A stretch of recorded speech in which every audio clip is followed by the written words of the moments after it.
Hello, good evening, and welcome to One Life Left, a video game radio show on Resonance 104.4 FM. My name's Steve Curran. Hello, I'm Simon Byron. And I'm Anne Scantlebury.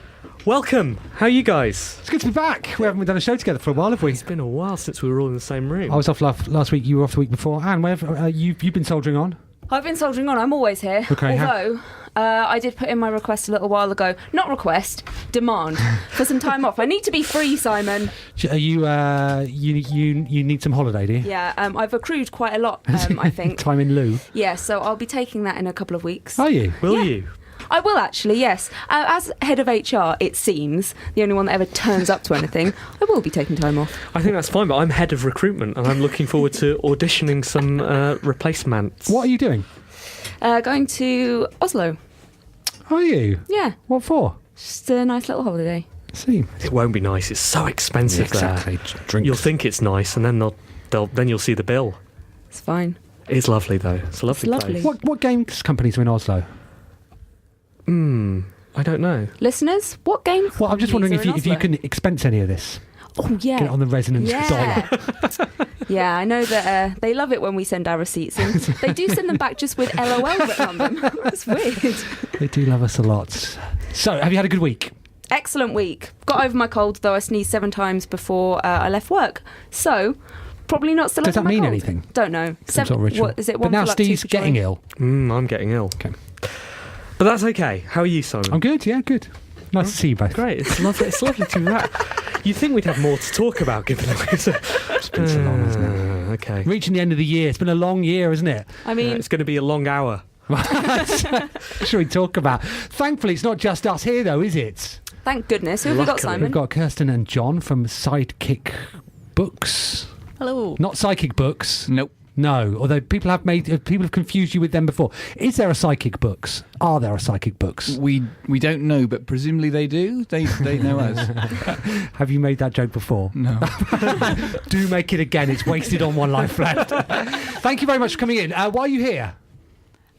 We recently published a collection of games poetry called Coin Opera 2. Fantastic. We know games poetry. We do, but we'll talk about that later in the show. Yeah. But first, we'll start the show as we always do with Anne's news.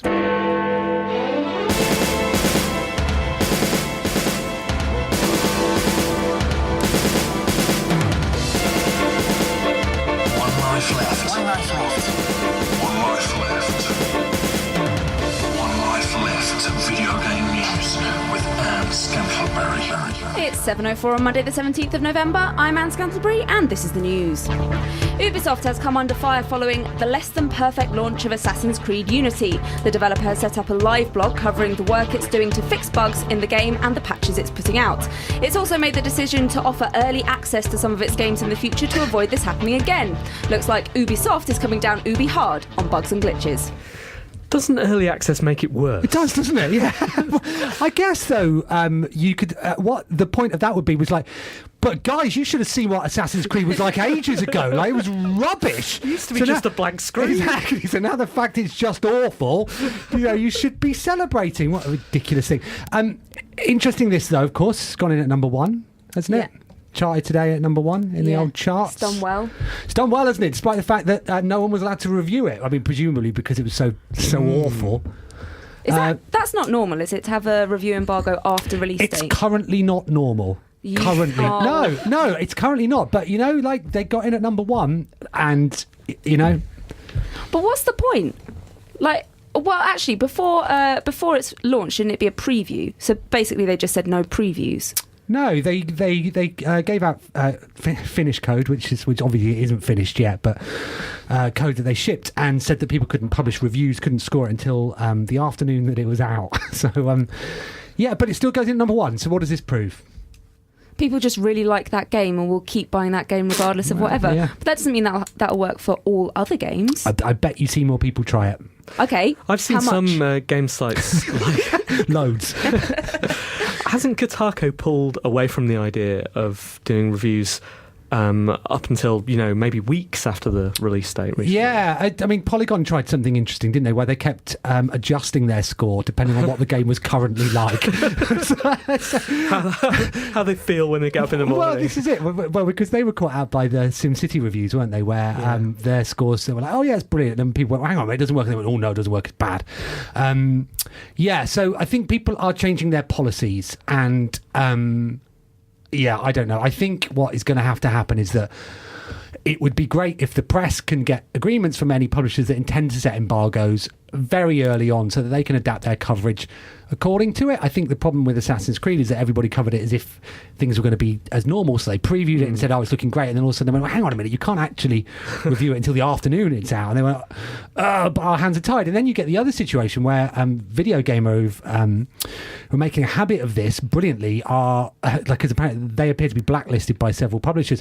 They're going out and getting code elsewhere from retailers that are shipping it early, and then they're putting their reviews up. And then what's been doubly interesting is that you've got members of the public going, well, our Videogame are bad because they're breaking an embargo. You can't have an embargo you've not signed up to. And it's just a mess. I remember an occasion back in the day at Edge magazine when Edge was blacklisted by a publisher. Yeah. Who was it? I think you probably say now, can't you? I'm not going to say. Mime it. What colour are they? Yeah, go on. Anyway, so Edge was blacklisted by a publisher, but every other magazine in the building wasn't. Right. So they just got code.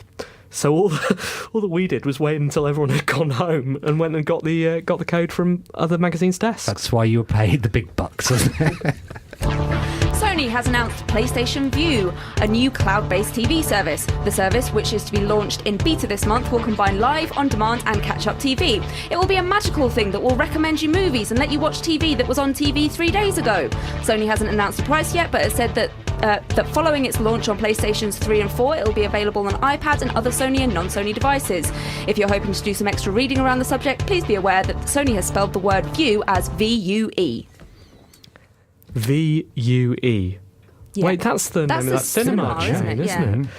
I think it's bad when companies do that because I have to spend most of their time explaining what it's... Well, we're not that. Which is the least of their problems, isn't it? Because, I don't know about you, but I really do need more ways to watch EastEnders, don't you?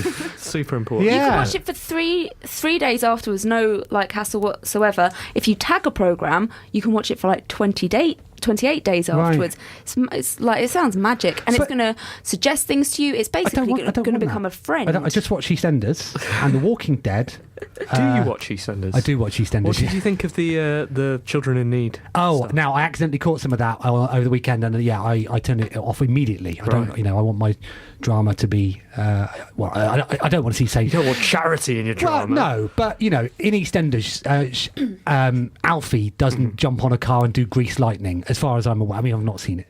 I've not seen this week's, but maybe that's the case. But but presumably, given that iPlayer and 4OD and ITV Player are already on PlayStation, this is going to supplement that. Sony already sell movies. Yeah. How does it work? What is it? It feels like they're going to put all of those things, but just in one place. And for the different regions that you're in, you're going to get different channels available to you. So obviously, America will get all of the American channels. But it's already in one place. It's already in a little video. And it's also on your it's already on your PlayStation. I don't understand. But they seem to be highlighting that it was definitely through Sony interface, through a PlayStation interface, and you can use your. But so is iPlayer. Yeah. I mean, Simon, they just want to broaden the appeal of the PlayStation 4. Okay. That's what they. Kirsten, what rhymes with broaden the appeal of PlayStation 4? Do you guys watch? Is this important to you on your consoles? I've only got a 3DS at the moment. Have you? No. And that's lacking, isn't it? Can you watch EastEnders on your 3DS? No. I can watch cutscenes from games that have about the same sort of narrative quality as EastEnders. So high. Okay, yeah. Well, it'd be difficult. If you put EastEnders on your 3DS, Shane Rich would be poking your eye out whenever you're doing grease lightning. Video Videogames are continuing to help with medical problems. Long-time cluster migraine sufferer Nick from off of Reddit has found that when the drugs he takes to manage his pain don't work, one of the things that will help him is playing games. Not all games, however, but The Witcher 2 is one of them. He wrote to the developer to thank them, and in return they turned him into an NPC in The Witcher 3. Another lovely and heartwarming story. Soon the government is going to shut down all the doctors and insist everyone play healing, therapeutic video games every day. Wait, isn't The Witcher the sexy one? It is, yeah. Where the NPCs have their tops off? It is, yeah. Don't pretend you don't know. I can see you just scrolling through a Tumblr then. It is, yeah. Do you think did they ask his permission? Yeah, they asked him to send a picture of himself. Come on. I thought we gave that up years ago. That's all. Send me over a little picture. Sorry, who are you? Oh, good idea. Yeah, we will correspond with Also, you. You don't need to do that anymore because when people email, you can see what they look like on their Google circles. Yeah. Not with their tops off. Oh, that's true.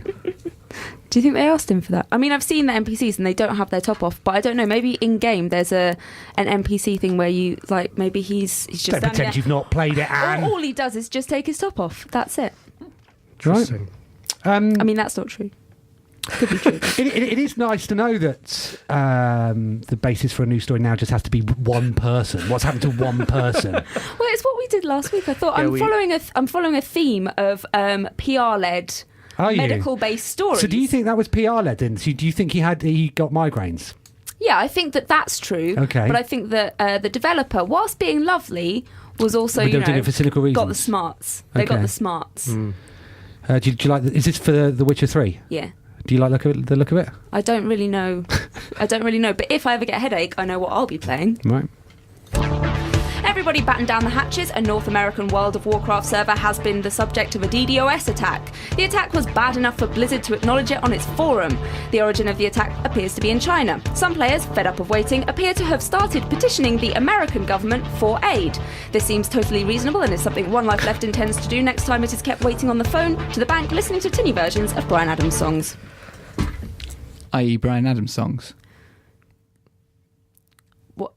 Sorry. Just any Bryan Adams song. A little version of it. World of Warcraft is still a going concern. Apparently so. Do you think they're going to get money off the American government? No. Well, actually, when I clicked on the link for the petition, it had been taken down. Is this one of those class action things where they go, "You're making me sad. I'm going to get together with all the other people who are sad, and we're going to get some money"? Yeah, it was like 200 of them did it. Right. Okay. That's so not a lot like of sadness. Yeah, but it's good to know that you've got other people around you feeling the same as you. I mean, I don't know much about this story at all. I'm not American. I don't play World of Warcraft. So this is... I mean, I've not written it for you. Okay. I've written... I mean, do you expect me to comment? Yeah, totally. Why don't you ask them over there? Guys, we're not American. Do you play World of Warcraft? No. No one does. Apparently no one does. Yeah, but do you know anybody that does? Do. I know someone that plays... You don't know them because they're playing World of Warcraft all the time. They're indoors. Yeah. I told you about that ages ago. My friend who has... Expect me to keep track of all our conversations. Had a boyfriend who would only talk to her through World of Warcraft. They broke up. Did they? What, through World of Warcraft? I imagine. When they're in the same room? Different rooms. If they'd have broken up in The Witcher, one of them would appear as an NPC. Well, both of them would. And they wouldn't talk to each other. Your game. Just take their tops off. So sad. I like the idea of duelling to break up. And finally, BioWare has opened its doors for everyone to have a poke around. In a virtual sense, of course, they don't want your actual sticky fingers messing up their desks. The Edmonton-based developer is now available to view on Google Maps in an interior walkabout made using photos taken in August this year. You can look at all of the interesting things, like the walls and the kitchen. While we're sure they will have been very careful to hide anything sensitive, this has the potential to turn into a Where's Wally for game secrets. How'd you get BioWare on a bus? Pokemon. Poke around. Good. Yeah, it doesn't work. Or you could have said Knights of the Old Republic. That would have worked too. Yes. I mean, think about it, Anne. Joke's right. Now, I felt this was a PR-led story because Dragon Age Inquisition is out on Friday. And so, yeah. Now, that's another sexy game, isn't it? Apparently so. I've not played 1 or 2. Yeah, of course you haven't.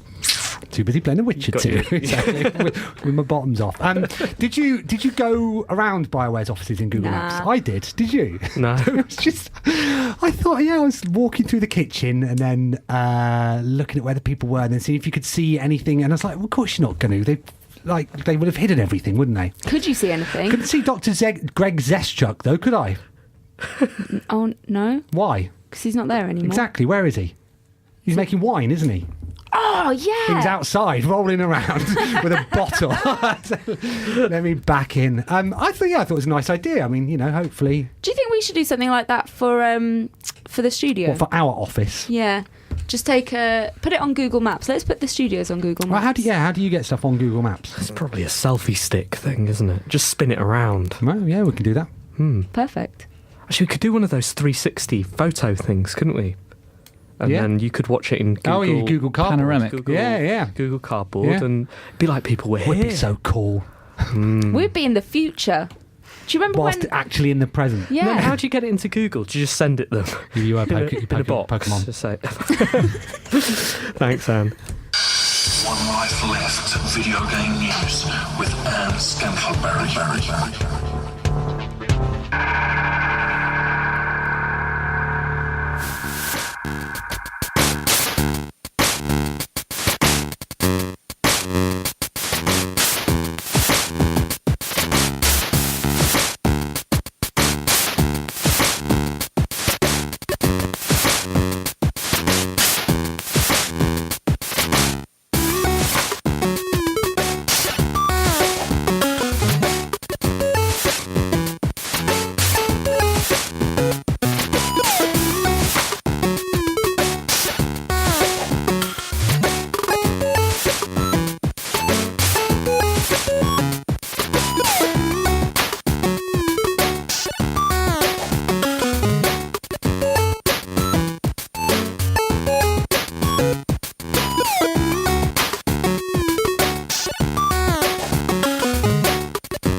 You're listening to One Life Left on Resonance 104.4 FM. We're a video game radio show, and this is Hurricane Boy. Eyes closed, fingers crossed. It's from chipmusic.org, and it is fantastic. We've got some amazing music coming up on the show today, and some features as well, and other things. We'll be chatting about our event on Wednesday. We might be chatting about other things we're doing this year, and also we're going to be talking to our guests. Kirsten and Jon, what are you doing on Wednesday? Wednesday. Think it's free. Is it Working. free? Is think it it might free? Are you on Facebook? Oh, You two? yes. Are you Facebook? as an individual account? So Yes. if you search for hashtag Thursday, we're going to be in a pub in Dalston. You'll note that this Wednesday is not on a Thursday. That's a branding issue. But we couldn't be avoided. So generally we hold these events at the third Thursday of every month. Our Marioke nights, which is my goodness. where we rewrite pop songs to be about video games and then sing them. We'll have 150 songs. 150. Whoa. We won't be singing them all. It's not enough time. Are they all as good as that pun? No. They're often better. That pun was by Simon Parkin. We couldn't work out what it was going to be called. We sought help from the New Yorker. And this was 4 years after we started doing it. Working on it for 4 years, and then Parko came through with Marioke. But yeah, it's going to happen. It's our last free event of the year. It's on Wednesday night at 7 p.m. we start. We'll hand out the song list. You can pick a song and sing along with us. Are you definitely going to come? Free, definitely. Yeah? Yeah. I freaking love puns to start with. Okay, cool. Yeah, It's going to be karaoke. Yeah, right, I good. mean, Well, we'll see. we have had guests who've said that before on air, And then- bullied by us, and then not shown up. Yeah, do you have that list? We Yes, will. It is the list. We have we have now a Google Doc called the list, and there are names on that list, and you can be on that list too if you don't show up. But still, if you do come, when you're there, we surely could expect a great performance from you, because if you're doing video game poetry, singing must come naturally, or standing on stage and... Oh, we were in a band together. Karaoke junkies. Okay. Yeah. Good. So tell us about your video game poetry. We kickstarted this book last year. We raised money for it on Kickstarter. Were you going to say something? Sorry. The hands. The hands. Sorry. Very expressive. Yes, sorry. I do Exactly. gesticulate. That's what you do on stage and with your poetry sheets. Right. Gesticulate and throw them everywhere. it's a book of poetry by various poets from the UK and a couple from the US, and they're sort of prize-winning poets. Some of them they're real poets from the poetry scene that we contacted and said, do you want to write about video games? Some of them are gamers themselves, others are not gamers, but we said, would you explore this subject matter? And some of them actually specifically bought the game to try it before they wrote the game. Wrote the poem. How did the idea come about then? Before the Kickstarter and all that, had you been involved in poetry, video game poetry before? Or? Well, we're both poets, and actually when we started Sidekick Books, the first thing we did was a smaller book of video game poetry, just because it's something we're both interested in. The idea of the press was to not just do sort of single author collections, but to do anthologies of poetry about subjects that we were interested in, other people might be interested in, so that you're not just sort of buying a book by the latest poet, but a book about something like computer games that you're interested in. This is the sort of bumper sequel to that. It's called Coin Opera 2, Fulminari's Revenge, by the way. Dr. Fulminari is our fictional boss. Okay. Yes, the editor of Psychic Books. He's a mad alchemist who likes to mush things together that some people might think don't belong together, like video games and poetry. Right. And so when you set about contacting people, did you have a hit list of people that you wanted to get involved, and did they all sort of jump at the chance? Or we know a lot of poets, but also we just contacted some people out of the blue. Don Patterson is like a famous Scottish poet, well, famous in poetry circles. We heard that he said in a conference at some point they liked Bioshock, so we managed to sort of wangle his email out of someone. He did not play. Wrote to him and said, would you write us a Bioshock poem, Don? He said he didn't think there was a poem in it. So we both wrote Bioshock poems of our own. Exactly. Shows you, Don. And do you know if he's read it? I don't know. Frankly, I doubt it. Too busy publishing Kate Tempest. He'll be furious when he hears that. So you left the subject matter free for the authors to choose. What sort of things did they pick? Oh, I mean everything. If it was getting a bit too kind of nostalgic, we tried to get some people in to do something a bit modern. We've got a few of Ross Sutherland's Street Fighter sonnets. One's on Ryuken and Blanca. Joe Dunthorne, who's the author of Submarine, did Sonic. He didn't do Sonic. Sorry, it's Phil Brown did Sonic. Phil Brown did Sonic. He did Prince of Persia. Cool. Matt Hay did 13th Colossus. Joe did the original Prince of Persia, but also did a poem on Kratos as well. And we got some 2-player poems in there as well, where we got 2 poets and sort of invented rules that are based on genres of games, and got them sort of write the poems together in a kind of face-off thing. So Kirsty was paired with a poet called Abigail Parry, and they did poems based on a sort of beat 'em up idea where they'd write a couplet each, and then your response couplet was meant to be a sort of a block and counter move by verbing all the nouns, was it? Or nouning all the verbs. Nouning all the verbs. Right. The Kickstarter campaign then was clearly a success. How much of your goal did you go? Oh, we got all the goal, and it was what was it? It was 1,500. We wanted half the print costs. Okay, and the print run was going to be around about the $3,000 mark. So we asked for 1,500, and it went sort of just over. Brilliant. So it was really, really nice. And it's out now, is it? Yeah. It's available from our website, drfulminari.com. It's also, you can order it through bookshops. So if you just search for Sidekick Books or Coin Opera 2, it'll come up and you'll be able to order it. And what's the reception been, sort of both in the game world and in the poetry world? How have people responded to it? Well, we sell a lot of books through sort of doing stalls at book fairs and things like that. Kieron Gillen does that sort of thing, doesn't he? Yes, he did the. Did he? Kieron Gillen did the foreword to. Unbelievable. He gets everywhere before we do. You're doing a podcast with him. So some of the best poems, some of my personal favourite poems in the book were written by his wife Chrissy Williams, who used to be video game journalist, friend gamer. Right.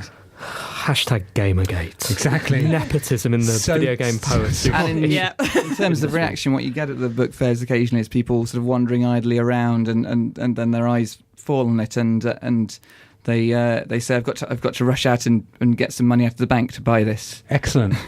It's a very nice looking book, isn't it? The art on the front is good. Who did that?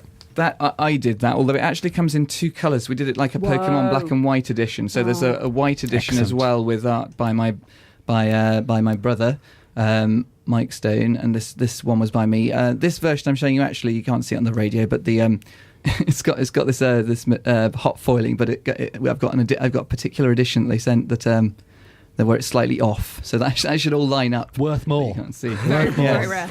Are you going to give us some examples? Sure. Yeah. I mean, what I thought I'd do is just to quickly start off is one of the extras we did for people who backed us on Kickstarter at a higher level was an extra booklet called Super Treasure Arcade, where I did a micro poem for a game from every year from 1971 when Galaxy Game was installed at Stanford University in California, all the way to... also, that was the year I was born, so... Yeah. Important. Really? So, what I'm asking is, am I included? Because I am in the Sensible Software book. So, did I make the... Not by name. Oh, is it just by inference? It goes up to 2013 and Gunpoint. But Okay. shout out a year between those and I'll read 1985. the poem. 1985. Where in the world is Carmen Sandiego? Okay. In bed, Carmen smokes a red cigarette, claws for her red knickers, leaves reedy red marks across your back. The dawn is meat red, and there is even beauty in how she stokes the cabin fire to red sparks, her hair slightly sooty. See, that is touching and emotive. I mean, I wouldn't say it was quite as touching and emotive as One Life Left's version of Message in a Bottle. Is that what it is? Yeah. Message in a... How does it go? Message in a Bottle, which is, again, about Carmen Sandiego. Yeah. But, it's a strong second place. Yep.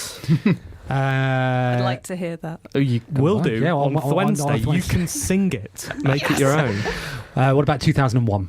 2001 is Halo. A kind of tilling, this carving up alien land with bullets and tires. We untangle outposts and nests with gentle razors. You sweep a loosed hair from your visor. Such thrilling angle of dawn spill just over there. Again, punchy and strong. Yep. I mean, almost as evocative as One Life Left's Marioke version of Lionel Richie's Hello, which you can hear this Wednesday at the Loading Bar. Pick a year. I'll go for... Steve, you've got to go. Come on. You've got to. Well, no, but let's think about what game it could be, because we want 3 out of 3 for because like this is the 8 Mile equivalent of you're doing poetry and we're doing karaoke back at you. No, She's making it sound like- I know. I think higher. I think you have to go higher. Really? Higher than... 2001, I think. So I'll go for 2005. 2005, Psychonauts. Have we got Psychonauts? 2006. 2006, Dreamfall. 2007. 2007 is Bioshock. We do. Oh, we do. We do. All right. Bioshock it is then. Drown me in your well deep eye, in my iron vanity, in armour of opulence. Oh, drown me in my squandered body, in Gene C and blood glamour. Oh, tomorrow, today. Not quite as catchy as... Don't do yourself down. I think that was really good. I would recommend you come to the Loading Bar in Dalston on Wednesday and request One Life Left's version, Marioke version of Billy Idol's White Wedding. It's a nice day for Ryan Getting. It's a nice day to find Fontaine. That's brilliant. Thank you so much for coming on. Just remind us again where we can pick the book up. So you can buy it directly from our website, which is www.drfulminari.com. That's drfulminare.com. I don't know why we picked such a complicated URL, but we did. Couldn't get the domain name. If that's too hard, just Google Sidekick Books and you can buy it from our site, or you can order it through bookshops. It's called Coin Opera 2 Fulminari's Revenge. Excellent.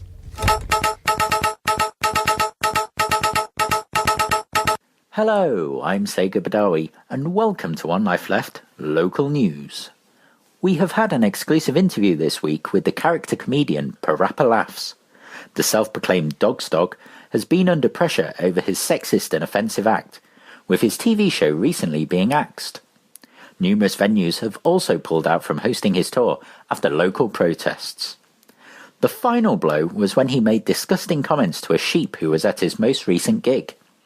What he said to Lama Jammy is too upsetting to repeat during this broadcast, but the public reaction to it has caused Parappa Laughs to officially retire his character. Apparently, Parappa Laughs has decided to move out of comedy and into a less sexist and offensive area, so he's going to become a hip-hop rapper with an onion for a sensei.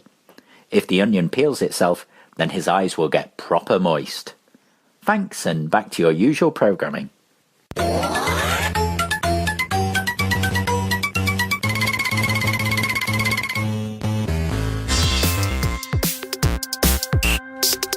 Email, messages, and forward BCC. One Life letters. Thank you very much for your letters this week. We've got lots to do, so we'll crack on with them. First one's quite a short one. It's from Thomas Krillfelt, and he writes, "What do you get if you step in a muddy puddle?" Pokemon. Knights of the Old Republic. It's Dark Souls, of course. Thank you very much. That made me smile. Good Made one, me smile. Thomas. Well done. Hey guys, love the podcast. I'm currently in a bit It's of a a radio pickle. show, by the way. I mean, it's radio show and podcast, so maybe he just listens on the Yeah, podcast. but it's a radio Steve, show. Rabbit Steve, come on. Look, He's written to us. look. We have one thing that makes us special. And it's not even that special. I'm currently in a bit of a pickle. I have a big pile of shame that I want to get out of the way, or at least make a dent on before Smash Brothers comes out. It will consume me. Any of these I can skip or put to the bottom of the pile. Right, I'm going to need you to answer after them. I'm currently playing Skyward Sword and Fire Emblem Awakening, but have Bayonetta 1 and 2, Skip it. Skip, yeah. Punch Out Wii, Skip it. Xenoblade Chronicles, Skip it. Skip it. Wind Waker HD, Skip it. I mean, like, at this point, I'd say buy a PlayStation. Kid Icarus Uprising. Skip it. No, apparently that's quite good. And I thought we were just doing a skip it thing. Well, only play it with the special stand that it comes with. And Luigi's Mansion 2. It's good up until I about the quite last enjoyed the hour. first one. Yeah. I mean, I really enjoyed Wind Waker as well Yeah. at the time, so definitely play that. Yeah, don't buy a PlayStation. Stick with those. And that is from Andrew. Thanks, Andrew. Hello, team, and super special guest and Other Simon. Hello, Other Simon. Other Simon Hey, is how's here, it by the going? way. Hey! You became in charge of things earlier, didn't you? Yes. How's that going? Well, Good. I like things? that we're going to have a sort of ongoing background narrative Exactly. that by the end of this series, He'll be Simon will running it. residence and we'll get fired. Anyway, I've been playing a lot of The Binding of Isaac Rebirth recently, writes Henry Barnes. I've also been thinking a lot about the arrival of my first kid in January. Oh, that's awkward. Well, I love the game. I don't want to play it much longer. I don't think a video game can make me chase my son into a poo-infested hell dungeon. But I'll probably stop playing it soon just to be sure. What game best describes parenting as you've experienced it? Are there any essential games out there for parents to be? Thanks for the show. Hen. Simon, this is a Blimey. question for you, isn't it? That's a bit of a deep question. I mean, obviously, Binding of Isaac is one for things to avoid, certainly. Octodad. I've not played that. Oh, it's very poignant. Are you a parent? You're a dad who's an octopus. I am. And you are you play a dad who's Never an octopus. proved. Your kids don't know you're an octopus. Your wife doesn't know you're an octopus. Okay. You have to keep it concealed from them by not acting too much like an octopus. Right, this doesn't sound like the game I imagined it to be at all. Is that actually what it's like? It's a really good metaphor for feeling like a complete failure as a father. Right, yeah, I'd recommend that. I think everybody's just muddling through. Yeah, but keep the games on the Vita. That's what, because then when through the early stages when you're trying to get your baby to sleep, you can rock it whilst playing a portable console. Difficult with the 3DS unless you turn the 3D down, I'd guess. Yeah, that's what I'd say. Anybody else got anything to add? Just wait until they're old enough to play games with them. That's ages, though. Is it? Yeah, I mean, if you How like old do they have games... to be before you can... Well, Simon, apparently, all the time, so... Yeah, Dexter's just playing Minecraft and Lego Batman 3 at the moment. Okay. How You old can is play he? Minecraft with them. 6. I know. He just tells me about it and tells me about how he's friends with Stampy Longnose and all that. Just like it's 6 and he already knows stuff I don't. Like he'll be 7 before he's telling me what to do and sending me to my room. I imagine. John. Okay, I've got an email from Robert Wells. Hey there, One Life Left and your lovely super special guest. On Saturday, I went to the Elephant and Castle Mini Maker Fair. As well as the usual display of 3D printers, two things jumped out at me. HD My Boy is a hardware addition to the original Game Boy, which gives it an HDMI output for playing Tetris and Pokemon Red on your massive flat screen. In one room, Fake Bit Polytechnic were demonstrating how you can use Guitar Hero and Rock Band controllers to make real music. They were also running workshops where you could bring them a games controller and they would help you make it work as an interface. Have you ever diddled with your hardware? Well... Used your controller for something it wasn't meant to do? Soldered a cable where there was never meant to be a cable? I'm currently trying to use a Wiimote with Windows to play shooting games in MAME, but I haven't got the speed and accuracy where they need to be. Hail Eris, Robert. God, what a life he leads, doesn't he? No. Well, you were welling a lot there, Anne. Oh no, I was just like doing the thing, you know, where you like pretend that what it means something else. Right. I was doing that. Oh, yeah. I've never ever changed. Like, why would you invalidate the warranty, Steve? It Good makes question. no sense. I ordered I remember I was going to hardware mod the original Game Boy Advance. This is what I did. Right, ordered some kits from the internet to light the screen up. Got them, took one look at them and thought, not doing that. Yeah. I should have stopped that at that point. I bought a soldering iron and just ruined my Game Boy Advance. Yeah, and then of course they announced a version that had a light in it. I wanted to do some music stuff with the original Game Boy and thought about doing the same and then paid a man to do it for me. It worked properly. So apparently it is doable, just not by... But now you have a soldering iron, so that, you know, that's something. That's true. We failed you, Robert Wells. Kirsten. Okay, I've got one from Lawrence Weir. Dear team and super special guest, a couple of years ago I would devote a large portion of my free time to playing my Xbox 360. However, in the last year or so, life commitments have led me to only playing casual games, e.g. Candy Crush, on my iPhone or iPad. The pick up and put down style of play has just made it easier to fit in with everything else. However, this means I may have missed out on some experiences like Grand Theft Auto 5 and The Last of Us. As Christmas approaches, I'm wondering whether to plunge myself back into the fray by picking up a PS4, especially as I can play those games I've missed. However, I'm wondering if I can ever go back. Will my mind just not tolerate these last spells of gameplay? Is my youth finally over? Should I just give up and wait for my free bus pass? Yeah. Love the show. That's heavy. Grand Theft Auto's out tomorrow. I'm incredibly excited for it. Right. Have you not played it already? Yes, but you can play it in first person. Well then. I know. I think the answer is definitely get a PlayStation 4, I think. Not because One Life Left officially endorses the PlayStation 4, but I found that as I got older, I've had less and less time to play the bigger games like GTA. And the games that are available on the PS4 fit very, very well around my gaming habits now, the smaller games. And added to the fact that I've got a Vita as well, which again suits that sort of thing. Plus the PlayStation Network subscription thing gives me 3 games a month and I get to dip into them all for the, how much is it a year? 60 quid? £40. 40 quid, something like that, which is just absolutely perfect for me. It's a really, really good way to get back in to this ecosystem as well because it tells you what to play, so you don't even have to make a decision, which I don't like deciding things. I think crucially with something like PlayStation 4, although I think Xbox does it as well, is that you can stop playing whenever you want. You can just push the PlayStation button and then as long as you keep it on. What are these games consoles that force you to carry on forever? Well, so in the old days. Olden days trying to find a save point. Yeah. I see. Yeah. It was kind of like a thing that you could afford to do and was actually quite useful to you as a teenager because you're like, oh man, I'm just going to find the save point and then I'm done. Whereas this is PSN games are great for me. It's basically most of what I play these days. Games that are 2 or 3 hours long are perfect. Yeah, I completely agree. Of course, and then you can remote play as well, can't you, in bed? So yeah. What's you've got any advice, Anne? Yeah, you are getting older, but we all are, so, you know, suck it up. Thank you very much. Thank you for your letters. Ben Hall, sorry we couldn't read your Marioke admin out, but the answer's yes. So once again I'm here to regale you with tales of game shops long gone, hopefully stirring some warm nostalgic feelings among listeners for the ones they miss. Anyway, this week I'm going to talk about Microbyte, which was a fairly small establishment, a tunnel in layout and decidedly green in colour. This came into being just slightly before the Mega Drive and was probably Doncaster's biggest player in the 16-bit console market, Well, not completely over 8-bit games. If it had, I probably wouldn't have gone in.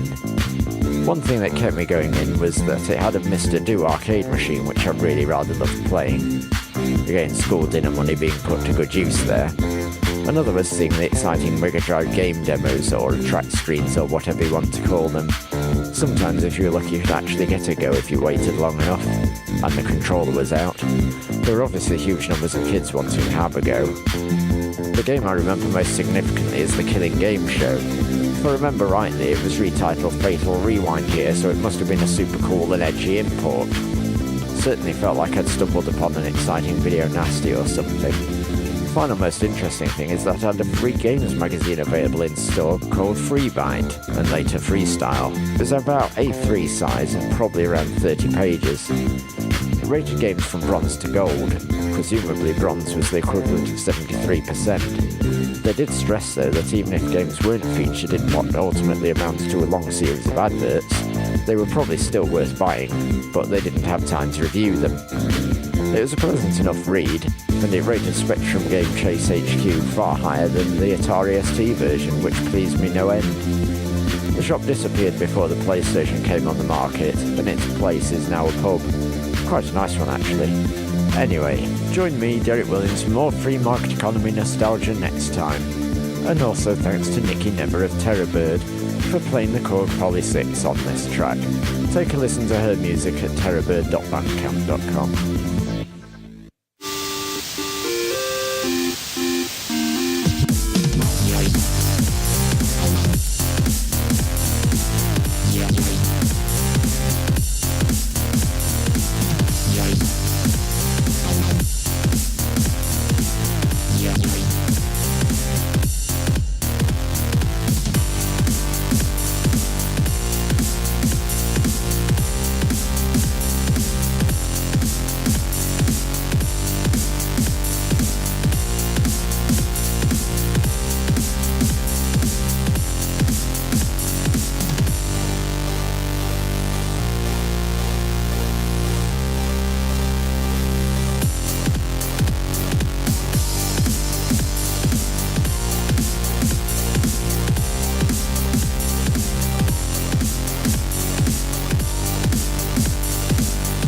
What did you just say to me when this song kicked in? I wondered if you've been drinking.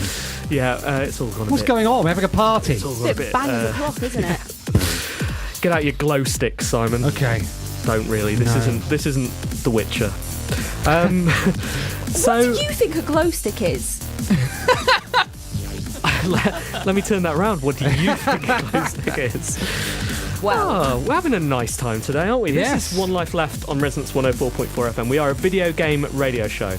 We talk about video games. And we're going out all over London. Yeah, we really are going out right now, aren't we? So Wednesday night is the last Thursday of the year. It's on a Wednesday, so hopefully you will come to that. Hopefully you guys will come to that. I think we've confirmed that as a yes. Excellent. I mean, once you've said yes 3 times, Yeah. legally We own that's your- binding, and we exactly. do have 3 lawyers. Yeah. So, Oh, really? Yeah. But it isn't going to be our last event of the year, is What? it? Oh, I was looking forward to it. Kicking back. Yeah, by Kirsten and Jon, we're pretending now, Anne and I, This is we a do thing know. that we've learned over the last Because we few do years. actually know what's happening. Sometimes, Really? sometimes to build the narrative, you have to kind of act, and Performance. You know about performance. just don't Lying, want us to yeah. confuse you. Yeah. Really? We've got something else to do this year. Tell us more, Steve. We are going to be doing what One Life Left does every year, and that's throw the best party of your lives at Christmas. So we're going to have a Christmas party. Yes, are we? We are definitely... Are we? Are we? Is it Christmas? What? Yeah. Yeah, we're going to have a Christmas party. On a Thursday. On a Thursday. But, It is- as is traditional, our branding doesn't exactly fit with this. We're Okay. actually going to be holding it on a Friday. Friday. Friday. Friday. Friday, the Friday. 19th of December. Write that down. The 19th of December. Yeah. Friday. And it's not just going to be us, but we're not quite ready to announce who our No. media partners are yet. Let's hold back. We'll hold back Let's on that. embargo this until after the event. I think we will be selling tickets on Wednesday night. Are we? Yeah, I think Really? we're gonna. That is an actual surprise to me. Yeah. I also didn't know that. No, that's brilliant because we can't. The listeners won't have been No. able to tell. No. That is Such a comment good on how acting. strong you are at acting. Surprised myself. Perfect. Yeah, we'll try and sell the tickets on Wednesday night, and we'll be selling them at the event, and we'll also be selling them on Eventbrite, I guess, something like that. The details will go out on the Twitter. Right. This podcast should launch on the Wednesday as well. We're not a podcast. We're a radio show. We are currently a radio show. We'll be doing the podcast on Wednesday. We need a new name for that, don't we? Mariodcast. Mariodcast. Parko, if you've got any ideas of what we can call our podcast, please Prince let of us know. Podcast. Prince of Podcast. It doesn't say radio and podcast, though, does it? Like Rod. Does it? We want to kind of Podio. eliminate the podcast thing. 'Cause anyway, Yeah, radio show. make the GMAs invent another new category for us next year. So yes, that's what we're doing. We hope to see you all there. We'll be charging for the tickets. If you don't want to pay to do Marioke, this Wednesday is your last chance to do that. So we will see you there. What should we do now? Well, how much are we charging? A tenner? Are we? Don't we usually do a funny joke where we charge like £7.10? I think we did that, and And then it turned out- Eventbrite took all of our money. I made it really awkward to know what was going on. Yeah, so I think we're going to be keeping it simple. Stupid. Where's the money going? Ka-ching! We're going to be putting the money behind the bar and doing something stupid with it like we did last year. So that's the plan. We'll see you there. Yeah, so just to explain on that, the ticket money goes into the free drinks. It's just to guarantee that people Free are coming. drinks. Okay, we're not scamming you out. Although, how much are you giving us to be on the show now? 100 bazillion. Good news. Good. Reviews.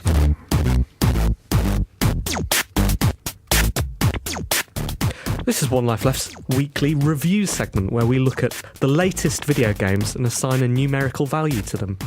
Anne. I've been playing Sailor's Dream. What? Yes, it is a game of sorts. It's by... How do you pronounce their name? Simogo. Simogo. So it's by them. They've made lovely games in the past, and one of theirs that I enjoyed before was Bumpy Road.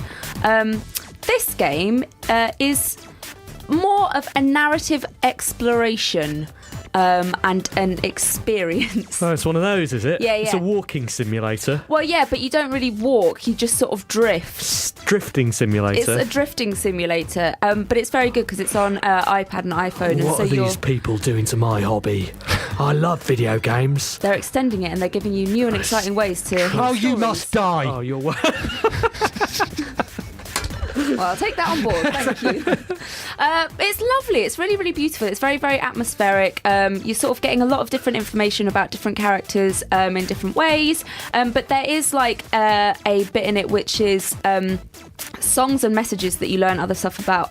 You learn other stuff about the story through, but they only appear like once a day or once every hour, and if you miss them, then they're gone.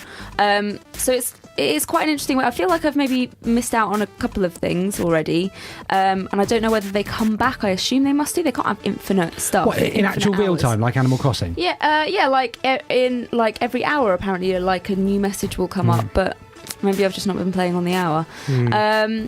Yeah, but it's really nice. I really like what it's doing, like the atmosphere that it creates. The way that you're sort of learning about the story is interesting because it is you going to look for little snippets of information and stuff and finding out about the story, and you really are exploring. So you're sort of like you're sliding yourself across the sea and entering all of these little sort of islands, which are houses or boats or things like that. And in there you're finding out about the story and about the characters that are in it.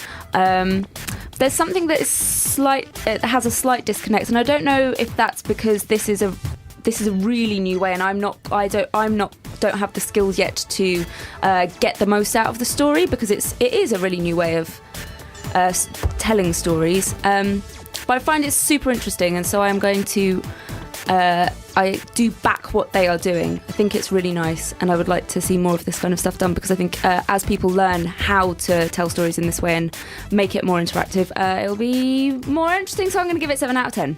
Maybe it is Simogo. Simogo. Simogo. Kotaku. Simon, what have you been playing? I've been playing, also on iOS, I've been playing Framed, which is a puzzle game set within the confines of a comic book. It's quite a stylish Oh my game. goodness, I played this Right. before it was even out. Yes. I think I played it at Eurogamer Expo. Right. On the iPad or on PC? On the iPad. Okay, because apparently it's won a few awards already. It's good. Yeah. Well, you're about to find out whether it's good, Anne. Okay, good. Because I'm about to tell you. So it's a caper. You initially play as a man who is stealing a briefcase, and each level is a single screen of comic book panels, and they act. You push play, and the panels tell the story line by line. And if you get caught, then the puzzle is paused, and then you drag the frames of the comic book around to alter the sequence of events. So it could be that on the first panel you're running from left to right, and the second panel there is a policeman who's looking to the right, and if you run past him, he'll spot you and arrest you. But it might be that another panel has a ladder that you can drag up, so that before you hit the policeman you go up, and then you sort of avoid his gaze. It's brilliantly done. I think, you were saying about that the Sailor's Dream, which I have to say does sound boring. You would hate it. Well, yeah, and what's weird about it is I've come close to buying it as well. So Yeah, I don't know you would what's going on. really hate We're it, though. banging on about how good it is. Is that it's using the hardware in a way that no other games or no other medium could. So yeah, it's good. The comic book comes to life. It's quite funny. The puzzles are reasonably limited. I'm onto the sort of second section at the moment, but actually the enjoyment doesn't come from figuring out the solutions. It just comes from sort of watching it all come to life. So yeah, really nice. Deserved winner of whatever awards are on the splash screen. 7 out of 10, Anne. That's exactly what I'd have given it. It's Right. brilliant. Strong. John. Well, we've gone back to Monaco. Monaco was the last game that me and Kirsty played together. Or Hide in That Bush. No, not that bush. Now you're just getting shot, as it might have been called, rather than naming it after a country. I suppose to be fair enough, the country in which it's set. Monaco's left me with a Pavlovian response to French people. Every time I'm walking through the streets in London and somebody whispers something in French, I panic and want to hide in a pot plant. You're pulling up a heist, aren't you? And all the guards in it are French. Every time you hear them whispering something, it's because they think they've heard you and they're going to come after you. And a lot. It's not really like a thief-style stealth game where if you play it, absolutely right, you should in theory stay in the shadows all the time and no one will know you're even there. There's really no way to avoid, particularly if there's a bunch of you playing at the same time, being caught at some point, having a kind of race across the map to sort of chirpy music. Yeah, we also play with a friend called Seb, who is a bit of a Leroy, and he likes to play the cleaner, so he likes to be the heavy guy, and he just charges in. And Seb. He's not aware of the pot plants at all. He's upset when they come back to life as well. He's only chloroforming them, so when he gets up again, he has to go back and chloroform them again because that's not on. Excellent. 7 out of 10. Solid 7 out of 10. Solid 7. Seems fair. I've been playing The Binding of Isaac Rebirth. Have you? Like Henry Barnes. Does it make you want I've to be a been playing dad? it as well. I'll level with you guys. I don't get it. No. So did you play the original Binding Yeah. of Isaac? Did you? And did you get that? Didn't get it no. then. Don't get it now. Yeah. I hoped that I would find it more, neater and better. Now it was on a joypad. I was playing it rather than on my PC. I don't enjoy it, and I don't find the narrative as interesting as everyone else seems to.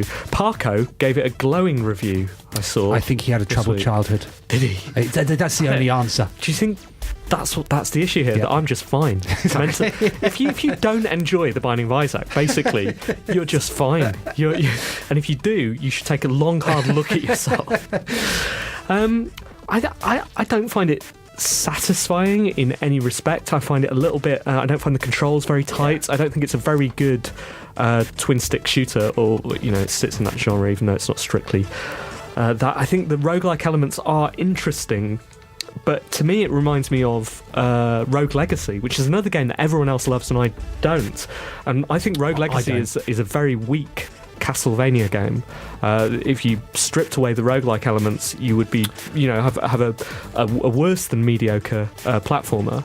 And instead, it's got these gimmicky, roguelike elements that sort of make it different. Binding of Isaac, those elements are better, and it is slightly interesting discovering the things. But I just don't enjoy the core gameplay. Well, both of those games share an idea of evolution that is not scripted, because the Binding of Isaac is all about the abilities that you sort of accidentally pick up and it makes you more grotesque or what have you, and Rogue Legacy is like, they are they're your ancestors or your descendants. So I'm with you. I played Binding. Interestingly though, both of those games are focused around boss fights as well, and I've never enjoyed boss fights. I especially don't enjoy them here. It takes away from the interesting elements for me. Perhaps they're just not for me. I don't know.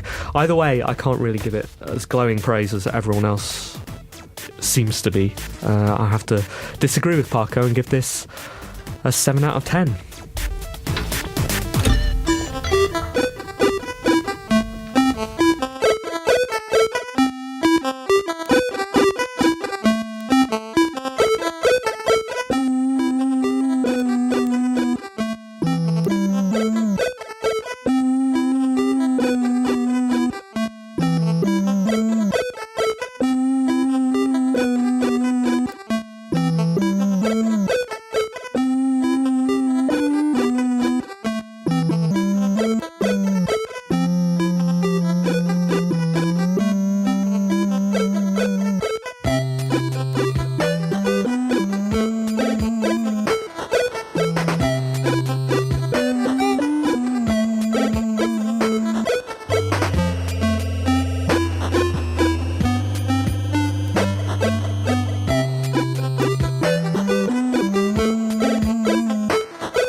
This is Brother Android. It's called Wells Branch Park Evening. I don't think I said the earlier song one was Bit.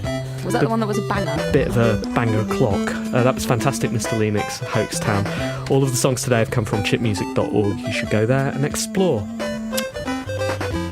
What did we make of the Monument Valley issue this week? Oh yeah, this is our wrap-up point of the show where we just deal with all the other stuff that's happened. Simon, our intern, has said that we haven't missed anything. Oh, excellent. Apart from the Monument Valley. That's the elephant in the room, isn't it? It is. But, that's why he's an intern. He's just learning our craft. Monument Valley, I thought it was a little bit dodgy. Apparently, they claimed that they were going to fill out the experience. Yeah, I thought it was a bit dodgy as well. And instead they're filling it out as they're filling their pockets. The other thing, of course, is that people were feeling sort of, wow, this is outrageous, but didn't they put a press release out after the first game saying that it made its money back in 2 hours? Right. Or something daft like that. And isn't this the company who has previous? Well, exactly. The company who did that rip-off of Joust with Sam Pepper. Yeah. And isn't Sam Pepper in more trouble now because he's been touching girls' bottoms? Has he?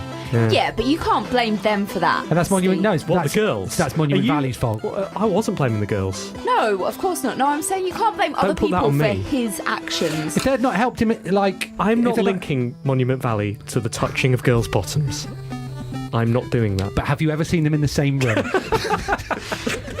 I have an update from Monument Valley that says new chapters, Forgotten Shores, available to purchase. Thank you for letting me know. Yeah, cheers. Yeah. Good. Kirsten, Jon, thank you so much for coming in. We're going to see you on Wednesday, and obviously our listeners that are coming on Wednesday, we'll see you then. But we can just remind us again where we can find your stuff on the internet. It's at www.drfulminari.com, and we're also on Twitter at Sidekick Books. What's your go-to karaoke song? Either Boys of Summer or Perfect Gentleman by Wyclef Jean.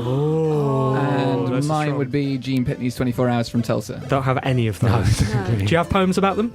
No. I will then now. We're even then. All right, Excellent. brilliant. Well, thank you guys for coming on the show, and thank you guys for listening. We will see you on Wednesday or next week. Bye. Goodbye.